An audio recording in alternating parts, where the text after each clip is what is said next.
Friday Night is powered by McDonald's. I'm loving it. Stars and Stripes. Get away and play. Chevrolet. Find new roads at your local Chevy dealer. Great deals on furniture. See it, buy it, take it home today.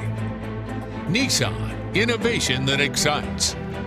Viasat, providing high-speed internet to those outside the cable zone. Call and get connected today. And Jostens, celebrating moments that matter. Now, the leader in local high school football coverage, WJBF Sports, brings you Football Friday Night. And welcome in Week 4 of Football Friday Night. I'm Brendan Robertson.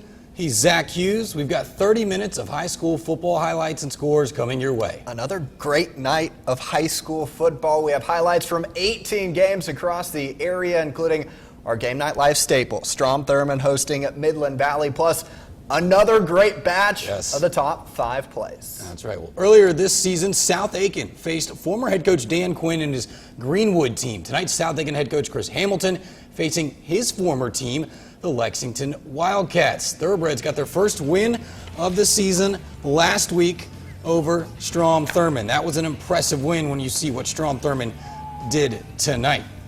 Lexington with the ball. Jaden Geiger rolling out. It's Forrest Alvarez sliding in for the score for the Wildcats. But back comes South Aiken, the T-Breds. Jesse Sanders on the QB keeper. Keeps it himself, and that's a good idea. In for the score. South Aiken comes away with a huge road win tonight, 16-7, the final. North Augusta on the road tonight against Blythewood.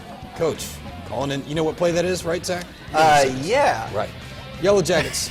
First game against a South Carolina team. They beat 3 Georgia teams already this year. Starting strong, punching it in for the touchdown. They go up 9-0, and the defense brought the wood. Big time stop. North Augusta 12-0 at the half, but Blythewood would come back for the win. North Augusta falls on the road 15-12 tonight, the final.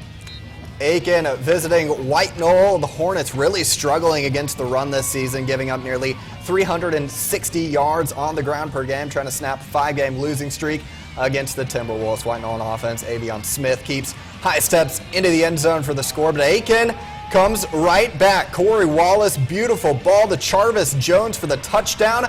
The Hornets led by 10 at the break, but White Knoll came storming back. Deshaun Armour on the screen goes in for the touchdown, and White Knoll rallies for a 48-38 win. Tough night in Columbia for our teams.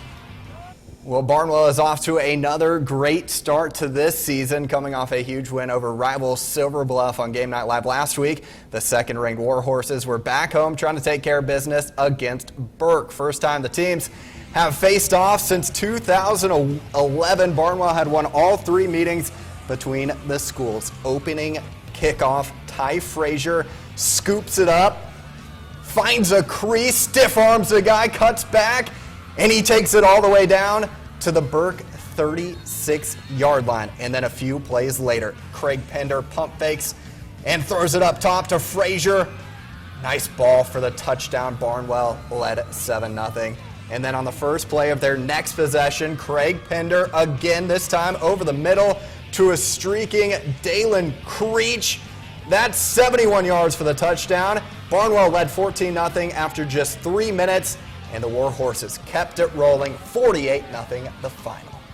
Dalian Creech made plenty of our highlights. Yes, sir. Been more than a decade since Silver Bluff and Denmark Olar got together. The Bulldogs on the road against the 2-0 Vikings. Barnwell up 13-0. Denmark. Jamal Washington once more goes up top to Darius Johnson for the first down. And the next play, Washington to Ja'Cory Tankersley. That is good, and it's Silver Bluff up 21-0. After stopping Denmark 3 and out, it's the punt to Darius Johnson. Don't punt to him. To Darius Johnson. It's bad for the brand. Check out this play, though. Yeah. All 65 yards of it. Stumbling, rumbling, dives in. Give that man his touchdown.